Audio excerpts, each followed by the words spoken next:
Camada 8. Olá, querido ouvinte, seja bem-vindo a mais um episódio do Camada 8, seu podcast sobre infraestrutura da internet, redes e tecnologia. Eu sou Eduardo Barazal Morales. E eu sou Antônio Marcos Moreiras. E o tema do nosso episódio de hoje é o IXBR, o Brasil Internet Exchange. Esse é um episódio especial comemorativo dos 20 anos do IXBR. E é mais um episódio do quadro Roteamento de Ideias. Inscreva-se e compartilhe. Procure o Camada 8 na sua plataforma de podcast favorita e inscreva-se. Compartilhe esse episódio com o pessoal do trabalho, da faculdade e com seus amigos. Agora, você também pode acompanhar o Camada 8 pelo YouTube e YouTube Music. Visite o nosso canal no YouTube, o NICBR Vídeos, navegue até a aba Podcasts e dê o play no episódio que deseja ouvir. E se você usa o Spotify, você pode ativar o sininho para ser avisado de novos episódios. O IX Fórum Fortaleza de 2024, no Ceará, vai acontecer dia 8 de agosto de 2024.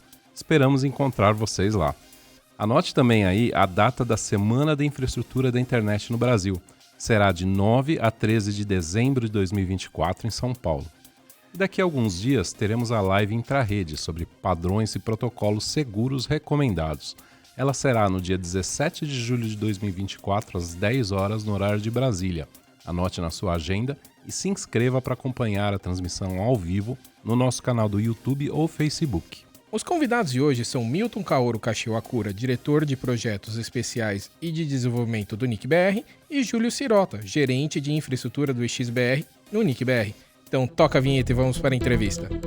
Roteamento de ideias. Então sejam bem-vindos aí, Júlio e Milton, ao nosso podcast, o Camada 8.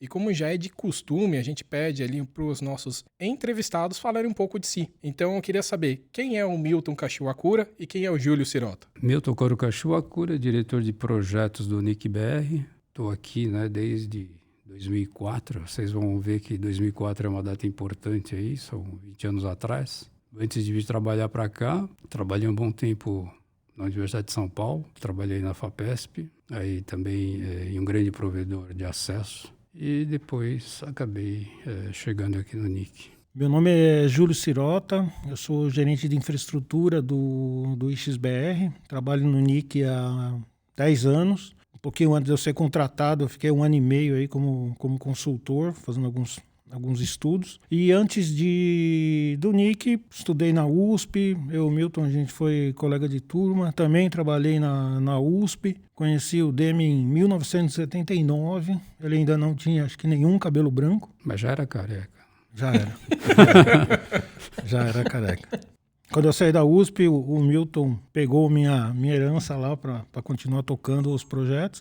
E eu fui trabalhar em algumas empresas aí na área do mercado financeiro, na parte de tecnologia. Depois eu tive empresa, fui empresário durante mais de 20 anos. Resolvi voltar para a área de tecnologia e aqui estou. Bom, mas vamos voltar um pouquinho ali, que você comentou, Milton, que 20 anos atrás você entrou no NIC e a gente está aqui querendo fazer esse episódio comemorativo de 20 anos do IXBR. Vamos contextualizar um pouco como que era a internet na época? 20 anos atrás, quer dizer, que a internet já estava a pleno vapor aí, quer dizer, que não com a intensidade atual, mas, vamos dizer assim, já tinha saído da área acadêmica, quer dizer, que é onde que a coisa começou aqui no Brasil, nas redes acadêmicas.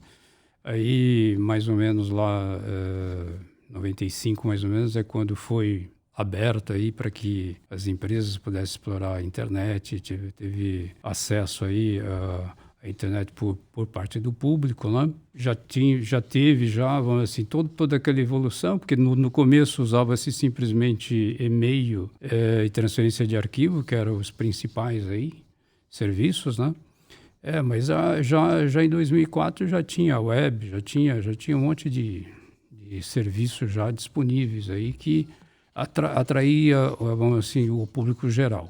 Então, o acesso discado, né, que vigorava na época lá dos anos 2000 e tal. Teve um grande provedor de acesso aí que dava acesso gratuito via acesso discado. E a coisa estava, vamos dizer assim, indo para o ADSL, quer dizer e aí a coisa estava começando, vamos dizer assim, os provedores a enxergarem essa questão aí deles proverem infraestrutura. Então, vamos dizer assim, é um cenário que ainda vigorava mais infraestrutura de telecomunicações tradicionais, né? Acesso discado, ADSL e assim por diante. Então, nessa época a gente tinha uma internet aí nascente, já sendo usada comercialmente, tinha acesso discado, tinha uma web começando por ali, talvez um ADSL. Foi mais ou menos aí que o IX foi criado, que o IXBR foi criado. Quando ele foi criado? Vamos dizer assim, vamos retroceder um pouco aí, né? Só para ter uma ideia, né, o Comitê Gestor foi criado em 95. Um dos primeiros documentos que foi editado pelo Comitê Gestor foi a criação de um ponto-troca de tráfego. Já em 95 já se pensava nisso. Agora, o primeiro ponto de troca de tráfego mesmo só veio ficar 100% operacional em 98. Quer dizer, que isso daqui foi uma iniciativa que eu e minha equipe teve lá na FAPESP. E nessa oportunidade aí tivemos a oportunidade de criar o primeiro ponto de troca de tráfego, né, aqui no Brasil. E esse ponto de troca de tráfego aí foi feito no prédio da FAPESP. Inicialmente, empresas como KDD, Global One, RNP, digamos, participaram junto com a rede ANSP, né, que era a rede da FAPESP, né? E vamos dizer assim, a presença da Embratel, que era tão esperada, né? No último momento a Embratel decidiu não participar, porque internamente eles achavam que eles enxergariam todos os demais aí como sendo clientes. Então eles optaram por não participar, mas naquele momento eles concordaram em trocar tráfego com a rede acadêmica. Então, quer dizer que a rede acadêmica trocava tráfego, a RNP e a rede ANSP, eles trocavam tráfego com a Embratel. E, vamos dizer assim, o start foi esse, né? Quer dizer que a partir daí, aí foram entrando novos participantes. Teve uma passagem interessante nesse ínterim, que foi a entrada do próprio UOL, né? Naquela época lá que tinha um conteúdo bem acessado na época, né? Isso daí fez com que alguns provedores de outros que estavam baseados em outros estados viessem para o estado de São Paulo. E naquela oportunidade lá, para ter uma ideia, né? Quer dizer que esse ponto de troca de tráfego da FAPESP aí limitava a participação aí com link de 2 megabits por segundo, para ter uma ideia. Isso daí fazia com que só provedores médios e grandes participassem, porque era um custo muito alto. E também tinha necessidade do roteador vir junto, né? Porque, então, na estrutura da FAPESP, a gente reservava um espaço lá para que o participante colocasse seu roteador e viesse com um link, né, de 2 megabits por segundo, né, para poder entrar na estrutura da FAPESP, que foi criado, né, aliás, com uma doação de uma empresa na época lá, a Tricom, né, que acabou doando os equipamentos, porque era um projeto fora do escopo da FAPESP, e com isso eu só acabei viabilizando com a doação desses equipamentos aí. Então, o switch internet, então o roteador convertia, vamos dizer assim, os 2 megabits aí numa interface de 10 megabits por segundo, e o pessoal se conectava trocando tráfego através desse switch aí. Naquela época lá também, uma curiosidade, né, que o primeiro nome que foi recebido aí foi PIR, PIR, que é ponto de interconexão de redes, né? Só que teve alguém que reclamou do nome, né? Quer dizer, dizendo que isso daí era usado na área de telecomunicações, aí tivemos que modificar o nome. Aí que veio o nome de ponto de troca de tráfego, PTT. Que mais tarde, né, depois vocês vão entender que a gente teve que trocar o nome também, porque internacionalmente ele era meio esquisito, né? Que é push to talk e outras coisas aí que remetiam a serviços que não dizia nada internacionalmente com troca de tráfego realmente. Era o cenário que tinha no primeiro ponto de troca da FAPESP. Esse primeiro ponto de troca de tráfego aí, obrigatoriamente, todo mundo que participava tinha que trocar tráfego com todo mundo. Isso fez com que houvesse criação de novos pontos de troca de tráfego, inclusive no estado de São Paulo, na cidade de São Paulo, e começou a ter concorrência, tá? Porque a grande crítica ali era que no ponto de troca de tráfego da FAPESP você não podia fazer o que bem quisesse, né? Quer dizer, que você tinha que participar trocando tráfego com todo mundo. E tinha empresas empresas que queriam trocar com alguns e não queriam trocar com outros. Então isso fez com que tivesse outras iniciativas aí. E também, né, quer dizer, que com essa evolução aí, o que aconteceu é que a FAPESP internamente, dentro das suas discussões, né, sobre a finalidade da FAPESP e tal, se discutia muito sobre se a FAPESP deveria mesmo ficar operando ponto-troca de tráfego, né? Então, teve uma iniciativa aí que mais ou menos começou aí em 2000, em 2004, né? Por incrível que possa parecer, era quando que esse desfecho ia se dar, né? Quer dizer, que passando o ponto de troca de tráfego para uma iniciativa privada. E foi aí que o comitê gestor decidiu atuar, né? Então vamos rever alguns pontos aí, Milton. Eu acho que primeiro, para o nosso ouvinte entender, muita gente que acompanha já deve entender, mas por que isso foi colocado dentro da FAPESP, né? Então, a FAPESP tinha assumido o registro BR, a internet começou como um projeto acadêmico lá dentro da FAPESP, né? Eu queria ver só se eu entendi essa parte técnica. Então, eram como que linhas LPs de 2 mega, isso era o mínimo pro cara poder se conectar no PTT. Ele tinha que contratar um link privado de 2 mega, que eu imagino que era um par de cobre, algo assim, e ele tinha que ter o roteador lá, porque o roteador era quem convertia isso para Ethernet, no final das contas, para poder ligar no Extreme. É isso? Exatamente. É isso que acabava acontecendo, né? Porque o que era comercializado lá eram linhas E1, E3, entendeu? Quer dizer que, na época, vamos assim, E1 custava uma fortuna, tá? Quer dizer que era os 2 megabits por segundo aí. Então, quem vinha participar, né? Quer dizer que para poder ser transportado até a estrutura da FAPESP, tinha que contratar esses enlaces aí. Quer dizer que não tinha enlaces Ethernet igualzinho nós temos hoje, tá? Então, o que acontecia é que você era transportado, né, através desses enlaces, no caso E1, né, quer dizer, que chegava até a estrutura da FAPESP, só que E1 é tecnologia que não é Ethernet, entendeu? Então, você tinha que fazer uso do roteador para converter esse padrão para o padrão Ethernet, tá? Então, isso daí fazia com que houvesse necessidade de a colocação de um equipamento. Esse equipamento aí nada mais é do que um roteador, tá? E a gente reservava lá 4 unidades de rack para poder o pessoal vir com o seu equipamento e colocar na nossa infraestrutura. Naquela doação que eu citei, né, quer dizer que a própria empresa lá, dentro dessa doação, também doou 20 roteadores para que a gente pudesse disponibilizar para os participantes. Então, quer dizer que se o participante não tivesse roteador, a gente ofertava esse roteador dessa empresa aí para poder fazer essa conversão, tá? Então, quer dizer que até isso a gente fornecia. Não existiam route servers, nada do tipo, eram sessões BGP?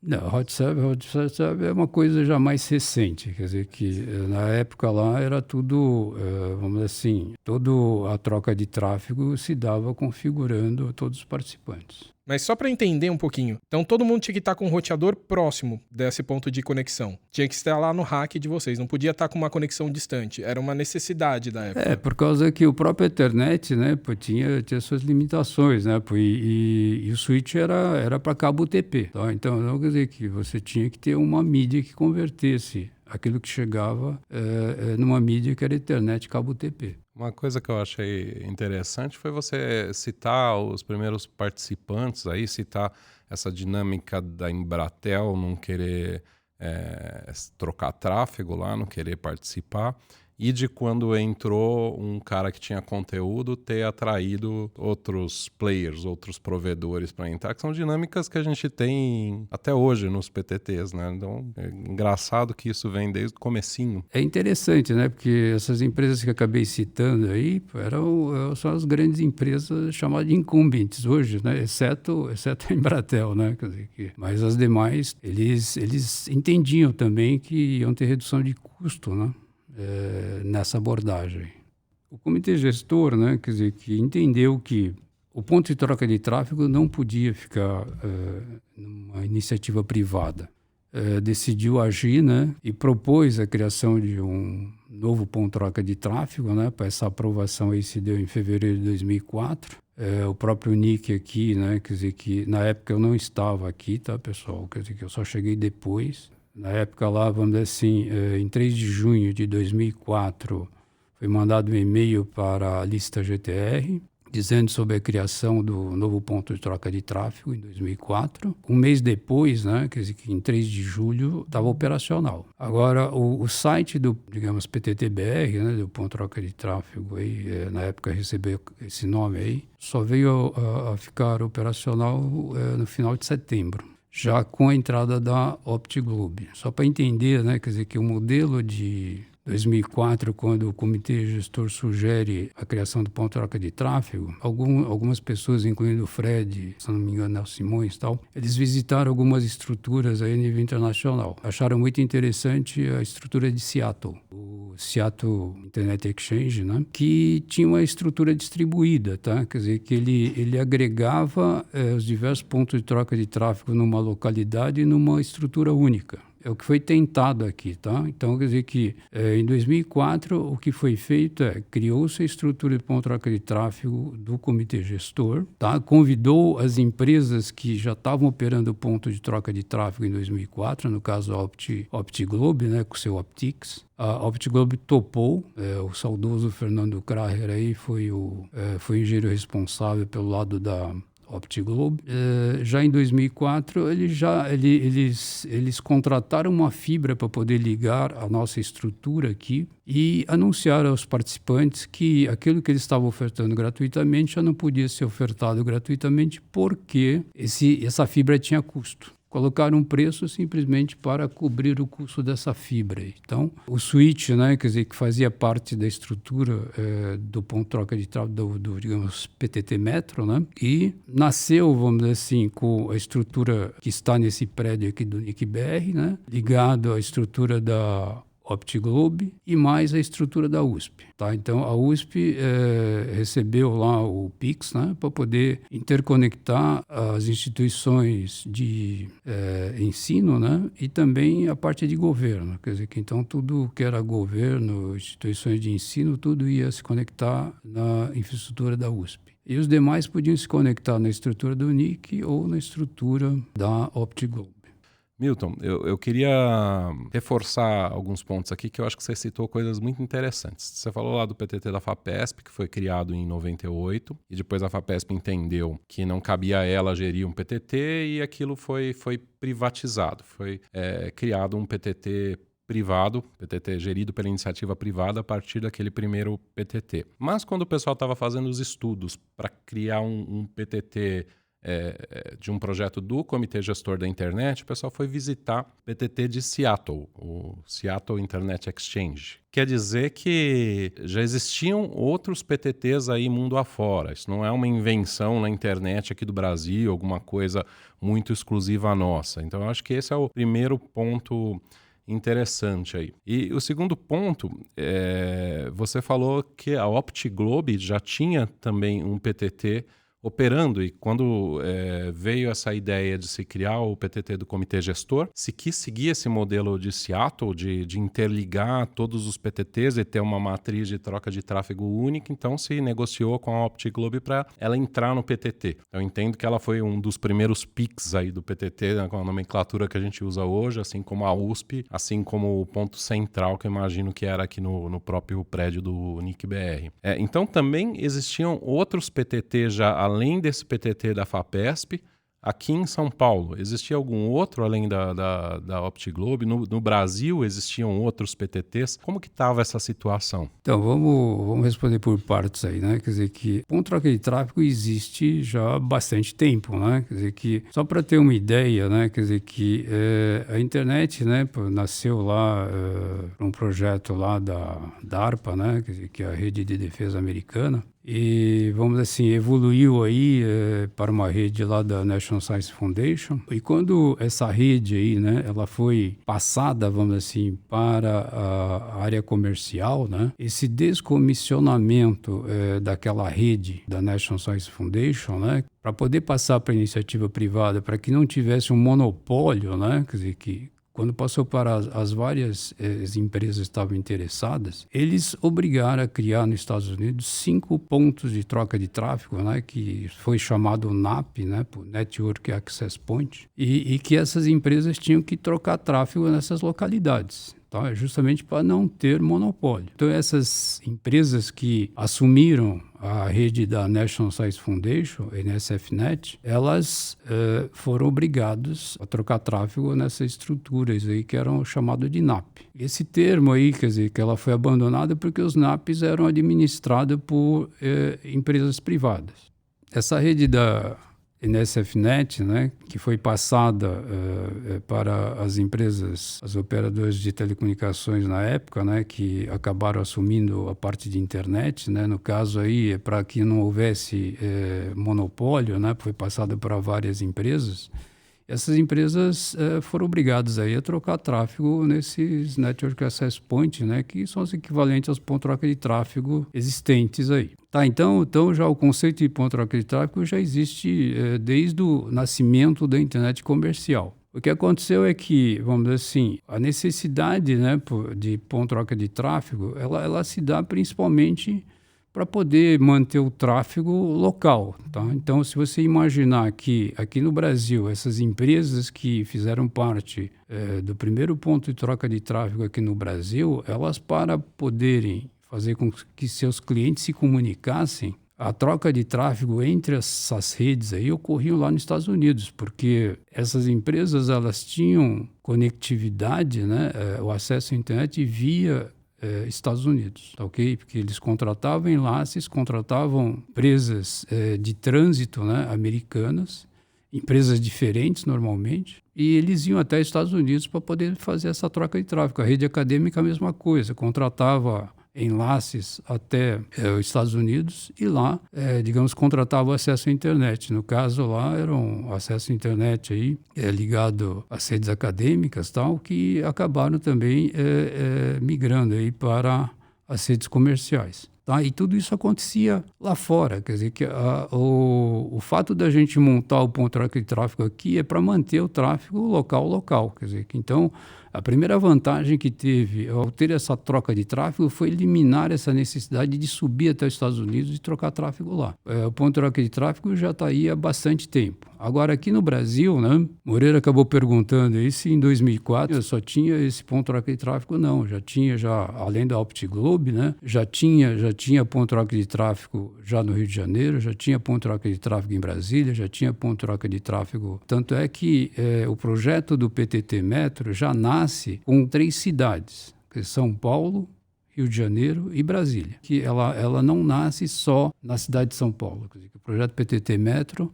já nasce em São Paulo, Rio de Janeiro e Brasília. Rio de Janeiro e Brasília eram PTTs criados pela RNP. Sim, elas foram herdadas aí da RNP, né, já com o intuito de que o comitê gestor via na época lá ainda o NIC não existia, né, mas a ideia é que o NIC assumisse isso operacionalmente. Ele começou em 3 localidades e nessas localidades elas cresceram de maneira diferente. A maioria cresceu o quê? Aqui em São Paulo, né? Que a gente vê que é o maior X do mundo. Mas os outros também viram um crescimento logo no começo também de interesse das redes locais de participarem, ou a gente tinha que ir muito ativamente atrás dessas redes? Você tem que, assim, lembrar que naquela época lá também a gente não tinha tantos provedores de acesso, tantos ISPs, né? Tantos sistemas autônomos, né? Quer dizer, que tanto é que a gente aqui brincava um pouco, né? Quer dizer, que como é que nós vamos ter clientes, né? Quer dizer, que se nossos clientes só podem ser os sistemas autônomos. Quer dizer, que a gente tinha que criar essa cultura das empresas quererem se tornar sistemas autônomos. Tá? Então, existia também uma dificuldade muito grande, né, das empresas migrarem para sistemas autônomos, né? Porque quando eles contratavam qualquer trânsito, tá? Eles contratavam o link de acesso à internet e também ganhavam um bloco de endereçamento IP dessa empresa. Quando eles tinham que migrar de provedor de trânsito, eles tinham que migrar todo esse endereçamento IP aí, que era um parto, tá? Então, quer dizer que... E a gente fez um monte de material aí dizendo como é que se fazia esse processo aí, tá? Quer dizer, que de ser sistema autônomo facilitava a vida depois para trocar os provedores de trânsito, tá? Então, vamos dizer assim, foi um processo de convencimento aí das várias empresas, digamos, provedores de acesso e também empresas mesmo, né? Bancos e outros aí.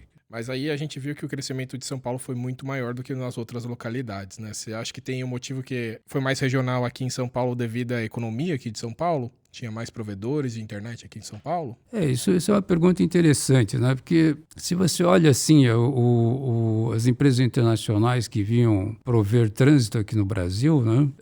Estranhamente, né, as empresas de cabo submarino, né? Elas tinham o primeiro ponto de chegada aqui no Brasil era Fortaleza, mas nunca abriram o serviço lá em Fortaleza. Abriram em São Paulo e no Rio de Janeiro. E vamos dizer assim, São Paulo, né, a economia é muito mais pujante, né? Então, quer dizer que isso fez também com que tivesse mais provedores de acesso, mais tudo, né? Quer dizer que, vamos dizer assim, houvesse uma facilitação, né, para poder chegar em São Paulo. Quer dizer que muita gente queria chegar em São Paulo. Isso acontece até hoje, né? E depois dessas 3 localidades, como que vocês fizeram um movimento de crescer para outras localidades? Então, a gente sempre teve, né, como objetivo, né, atender o Brasil inteiro, né? Quer dizer, que atender o Brasil inteiro significava atender principalmente as capitais, né? E a gente fez esse movimento, tá? E no meio do trajeto também acabamos notando que a gente acabou atendendo algumas cidades que não eram capitais, né? Quer dizer, que se você vê em São Paulo, a gente tem em São José dos Campos, né? Quer dizer, que a gente tem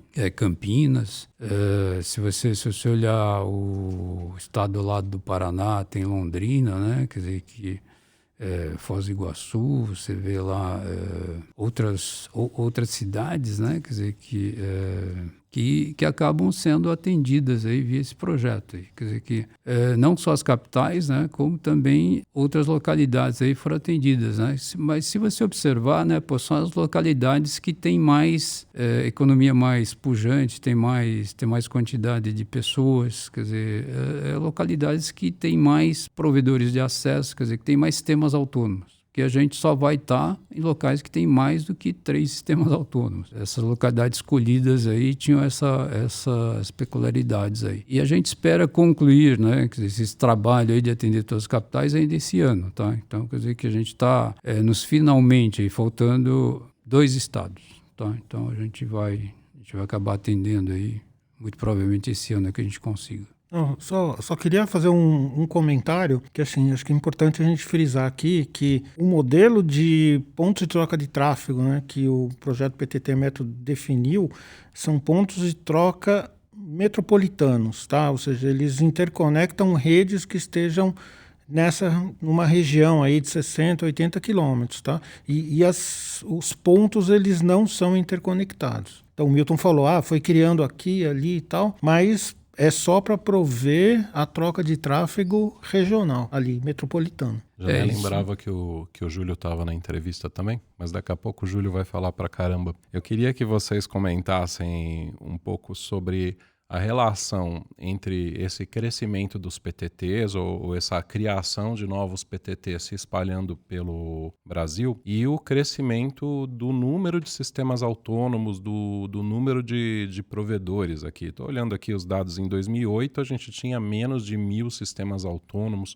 não sei quantos tinham lá em 2004. Hoje temos aí praticamente 9.000, alguma coisa assim. Em 2008 eu acho que eram menos de 500. Isso teve uma relação com os PTTs? Vocês enxergam isso? Enxergam algo assim? Eu diria que a gente tem bastante participação nesse processo aí, né? Porque nós aqui, né, sempre enxergamos que o ponto de troca de tráfego só cresceria se tivesse sistemas autônomos. Por outro lado, quer dizer que você só teria competição, né, quer dizer que no mercado de provimento de acesso, se você tivesse mais sistemas autônomos. E a gente sempre enxergou, né, porque que a participação de sistemas autônomos seria muito importante nesse processo aí, de provimento de acesso à internet no Brasil inteiro. Nós trabalhamos bastante forte aí junto às associações, tivemos bastante cooperação e também ajuda, né,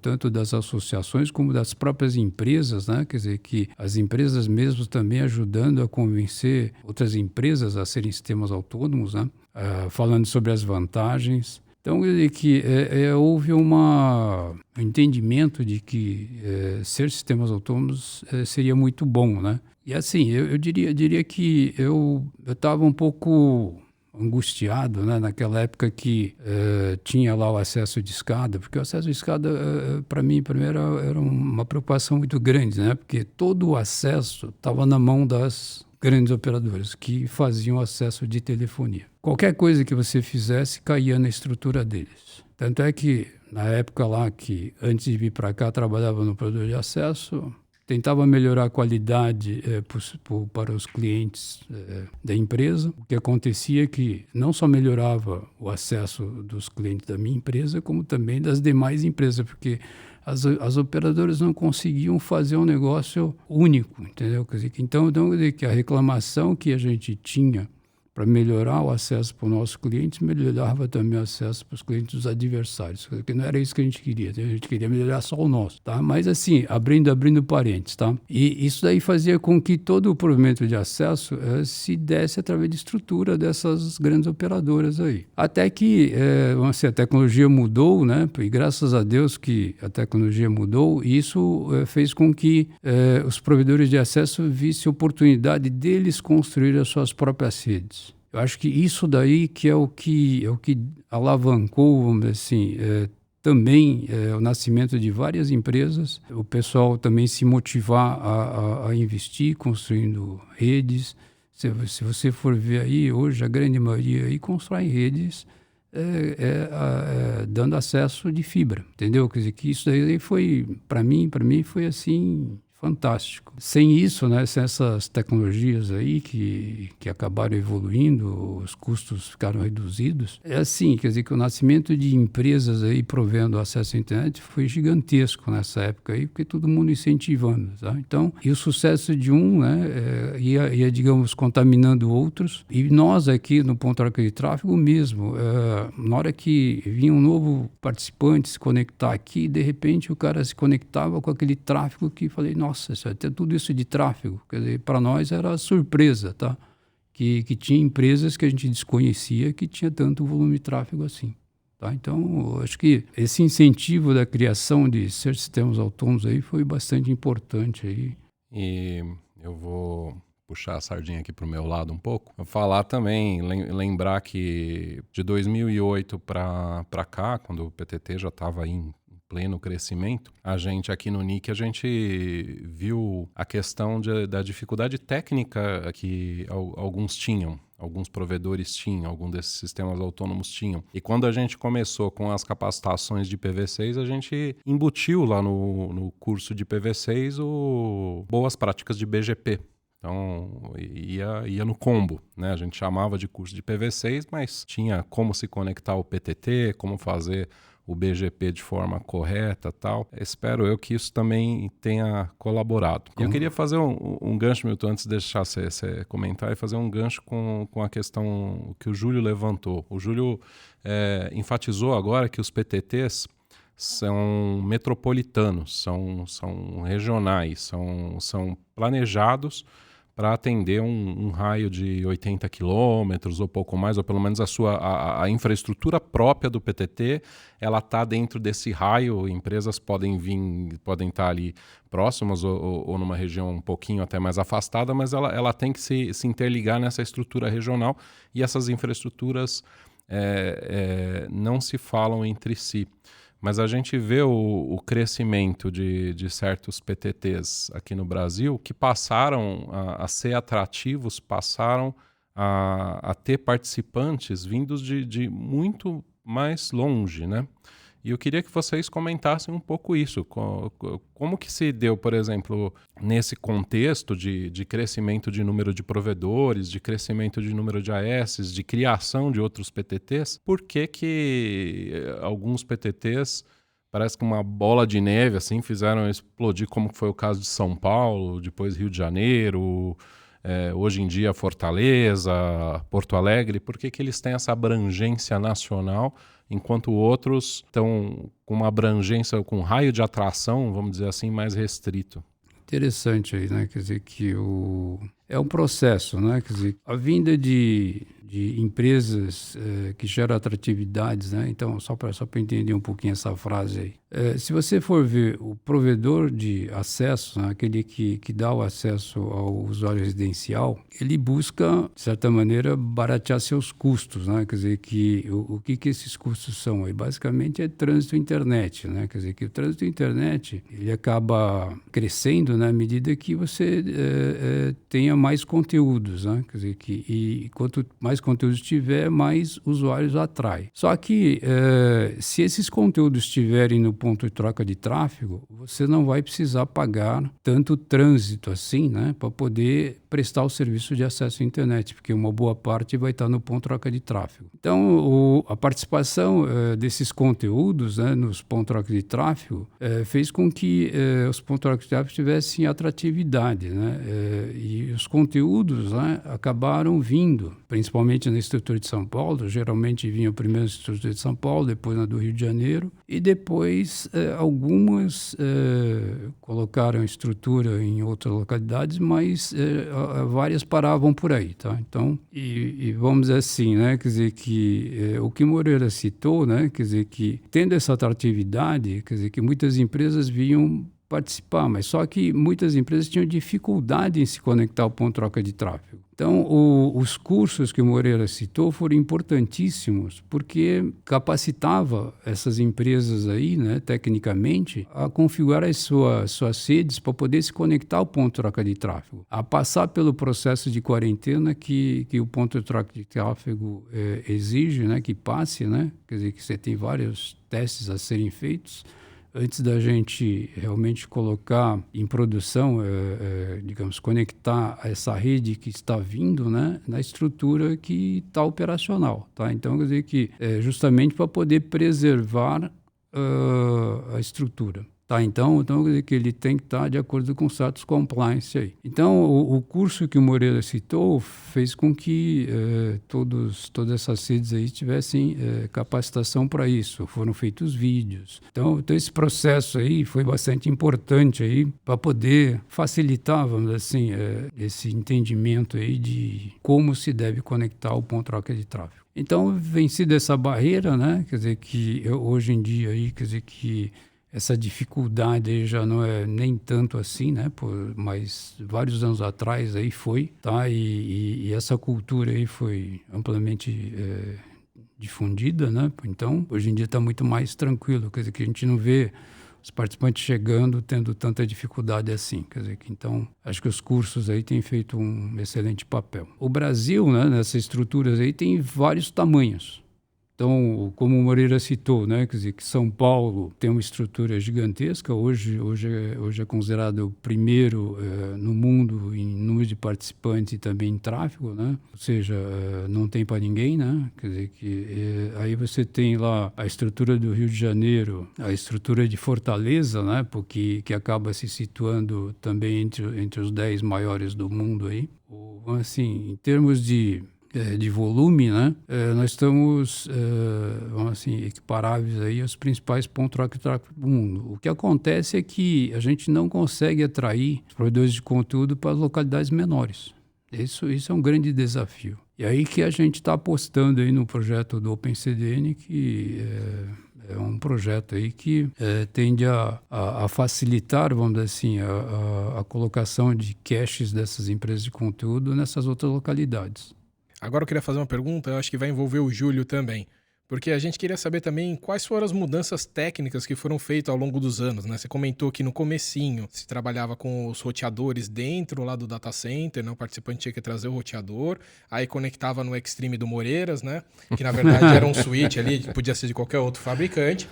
E isso foi mudando ao longo dos anos, né? E então, assim, eu queria saber do começo com você, Milton, e o Júlio aí terminando com o iX aí, que tá no maior do mundo. Como que tá o crescimento? E qual que era o fabricante que eu errei? Falei Extreme então, lá no começo? No começo era Tricom, NetBuilder. O switch era o NetBuilder. Então, só para ter ideia. Quando a gente começou lá, tinha que eles chamavam de circuito E1, né? Quer dizer, que era os 2 megabits por segundo. A coisa, quando começou a crescer, né? Quer dizer, que ela evoluiu para o E3, né? Então, era os 34 megabits por segundo. E vamos dizer assim, a partir daí aí chegou a STM1, né? 155 megabits por segundo. mas ainda tudo necessitando o roteador, tá? Quer dizer, que você tinha que ter o roteador lá para poder converter para a internet depois.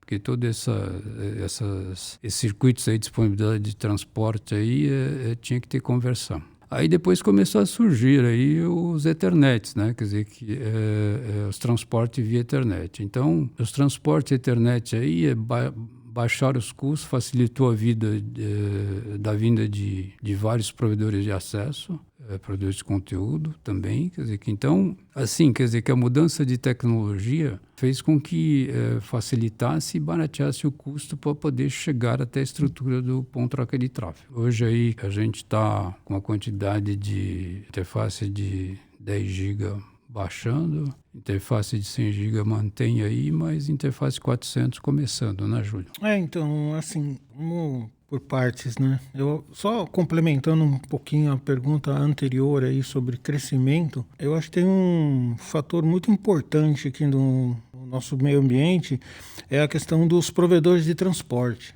Tá? São as empresas que levam redes de qualquer região do Brasil para outros pontos, né? Então, hoje São Paulo não é nem Rio, nem Fortaleza, é um PTT metropolitano, né? Ele é regional, ele é nacional, ele se torna um hub. Por quê? Porque a tecnologia evoluiu, a gente tem as empresas de telecom que têm as suas redes de longa distância e ele consegue transportar o participante de um lado para outro. Então, eu acho que esse é um fator muito importante, né?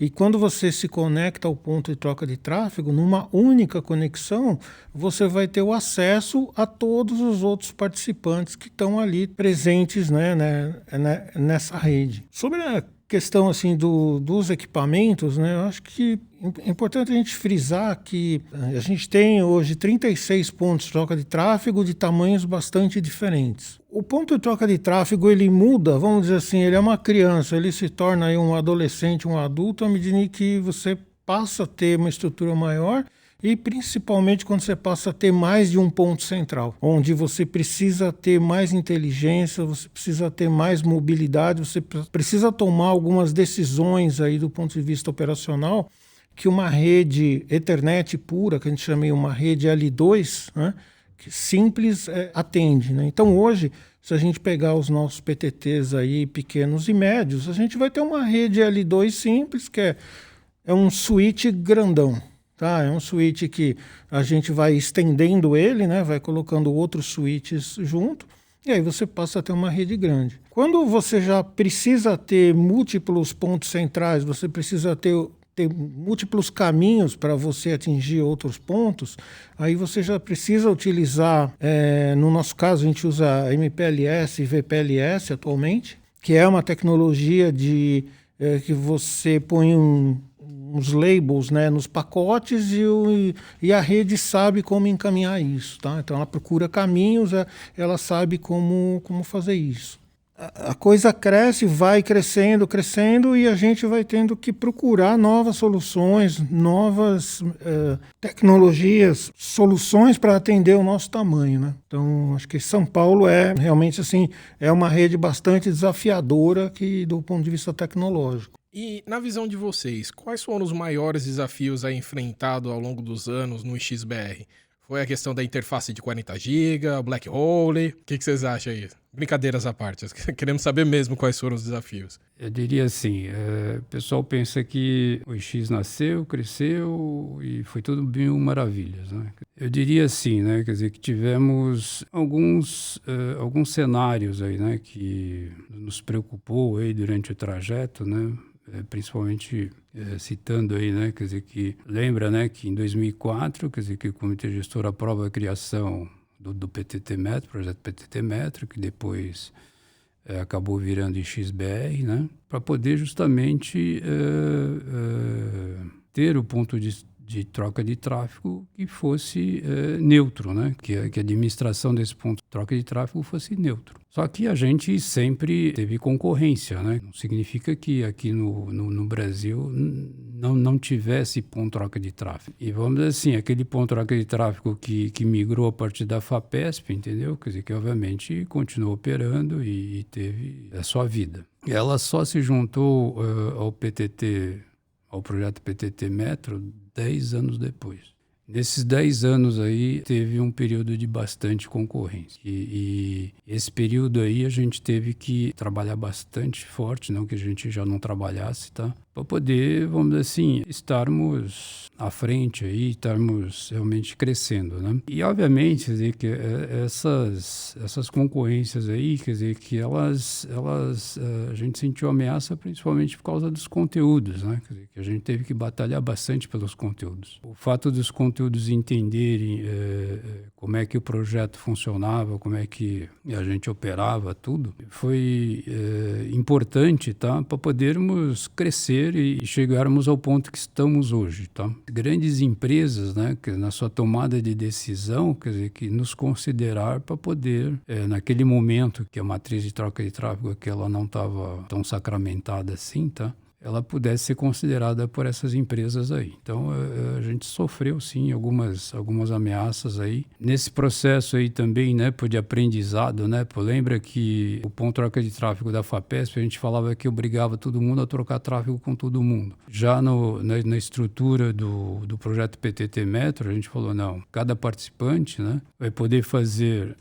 a sua escolha, né, desde que tudo que curse através da estrutura do projeto do PTT Metro seja IP, que seja internet de fato. É isso que a gente fez aí. A gente teve que ir moldando, vamos dizer assim. Quer dizer, que no começo também, só para ter uma ideia, né, a gente queria que cada participante só conectasse numa única estrutura de Pix. Mas só que tinha participantes que falavam, não, eu preciso ter redundância, eu preciso me conectar a mais do que um Pix. Também tivemos que ceder, né? Porque justificativa, hoje em dia, a gente entende muito melhor do que antes, tá? Mas no começo existiam essas restrições aí. Então, nós fomos adaptando o projeto. As próprias VLANs também, né? Quer dizer, que a aceitação das VLANs também veio com o decorrer do tempo, tá? Quer dizer, que houve demandas anteriores, acabamos negando, porque a gente não estava entendendo direito e depois de um certo período a gente analisou, não,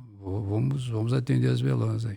Então são processos de aprendizado, tá? E também adaptações que a gente foi acatando e fomos fazendo. E também, por exemplo, né, própria estruturas compartilhadas que a gente tem hoje, que a gente chama de SIX, aí também surgiu assim dessas demandas aí que a gente enxergou que para nós ia ter uma economia no recurso nosso da parte de CAPEX, tá? Se a gente aceitasse que através de um único enlace de um provedor de transporte pudesse vir vários participantes, né? Esse pudesse ser entregue em portas agregadas. Isso daí também foi analisado tecnicamente, a viabilidade disso, e também tivemos que nos adaptar. Quer dizer que então foi toda uma evolução aí que a gente ao longo dos anos tivemos que ir acatando, né? Ir adaptando aí para podermos crescer. Complementar. O Milton só falou a parte fácil da coisa. Vamos à parte dura. Você falou dificuldades. Primeira coisa é o equipamento de rede. O equipamento de rede tem que funcionar conforme a gente gostaria que ele funcionasse. Nem sempre ele funciona como o manual diz que ele tem que funcionar. Equipamento de rede, assim, você já compra ele com problema, você tem a obrigação de pagar porque ele tem um software que roda lá dentro que tem bugs. Só que você só descobre o bug quando você está usando. E aí você é obrigado a pagar para que a empresa corrija isso. Outra dificuldade é orçamento. A coisa cresce, só que hoje o ponto .br ajuda o projeto PTT a continuar existindo com os recursos que a gente ofere, mas a gente tem um valor limitado. E aí a gente tem que achar soluções tecnológicas que se encaixem dentro desse número, né? A gente não consegue hoje, por exemplo, vou trabalhar com os melhores roteadores, equipamentos mais avançados aí, que do ponto de vista operacional talvez ele funcione como a gente espera, mas por outro lado, o preço a gente não consegue pagar. Então a gente tem que procurar soluções, né? Durante a evolução e principalmente, né, nos últimos, 7, 8 anos aí, que a gente teve um crescimento muito grande, essa questão da evolução tecnológica e do custo, né, de diminuir o custo por megabit aí que a gente trafegava foi bastante desafiador. Bom, Júlio, você comentou aí sobre os desafios, as principais dificuldades, a questão do orçamento, a questão dos equipamentos. Você consegue fazer uma comparação do IXBR hoje, do nosso conjunto de PTTs, com os outros PTTs do mundo? Como fica essa relação? As dificuldades são as mesmas? Os desafios são os mesmos? Como que é isso? Os maiores PTTs do mundo, né, que a gente tem conhecimento, que a gente tem mais relação, são principalmente os europeus. Acho que nos Estados Unidos a cultura de Internet Exchange é muito de empresa privada. Então não se tem muita informação, não se tem muita relação. Os europeus eram os nossos guias, né? Nosso objetivo ali, a gente queria ser que nem o pessoal de Amsterdã, lá do MDX, do pessoal do D6 de Frankfurt, o Lynx de Londres. São assim, os exemplos do ponto de vista técnico, né? Eles que dominaram, estavam na frente do desenvolvimento, né, dessas infraestruturas, né? Na Europa eram muito fortes, né? Lembrando que o Brasil é do tamanho da Europa, do ponto de vista geográfico.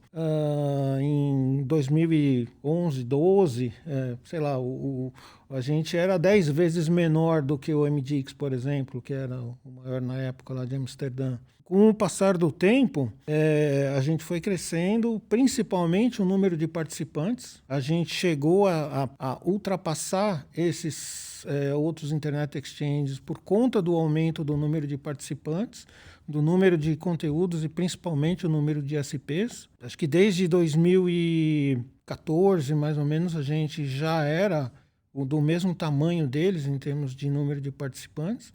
E daí a gente começou a crescer. A gente praticamente dobrou o número de participantes. A gente estava na casa aí de 2.000 e poucos participantes, eles na faixa de 800, 900.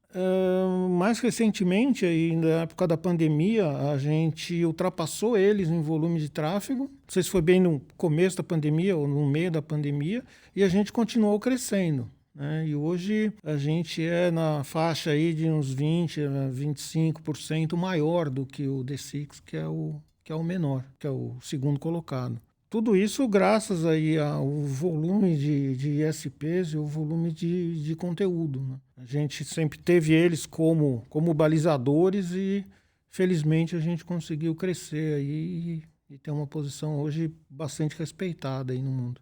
Eu diria que, vamos dizer assim, essa visão que o Júlio tem aí é a mesma que eu tenho, né? A gente sempre achava que as soluções eram mais fáceis de serem encontradas, né, quando a gente não era o primeiro, entendeu? Hoje em dia a gente tem uma preocupação muito maior, porque tudo que a gente almeja e procura e tal, você não tem referência na frente, né? Quer dizer, que é só referência atrás, então fica muito mais complicado aí, né? Então, assim, quer dizer que a nossa preocupação atual é manter a estrutura estável, crescendo e prestando um bom atendimento, né? E vamos ver aí o que o futuro nos reserva, né? Bom, muito obrigado aí pela apresentação sobre esses 20 anos do IX. O episódio já ficou muito extenso. E acho que a gente poderia deixar alguma frase aí para algum comentário final que vocês gostariam de dizer, tipo, segue o líder? Alguma coisa assim? Não, principalmente vindo de um palmeirense. Né? Eu me recuso a falar isso. Então tá certo. Então. Obrigado, viu, Milton? Obrigado, Júlio. Obrigado, gente. Bom, o episódio foi muito bom, mas temos que terminar. Vamos para os últimos avisos. Para ficar por dentro da nossa agenda completa de cursos e eventos, acesse septro.br/cursos-eventos. Sugestão de temas, dúvidas, elogios e críticas construtivas, mande e-mail para cursoseptro@nic.br. E se você usa o Spotify, você também pode mandar a sua dúvida diretamente na caixa de perguntas, logo abaixo a descrição do episódio lá no Spotify. Inscreva-se na sua plataforma de áudio preferida e lembre-se de ativar as notificações. Para não perder nenhum conteúdo importante, siga nossas redes sociais. Vocês nos encontram no Twitter como @comuniquebr, no Facebook, LinkedIn, Instagram, Telegram, nós somos @NicBR e no YouTube é só procurar por NicBR Vídeos.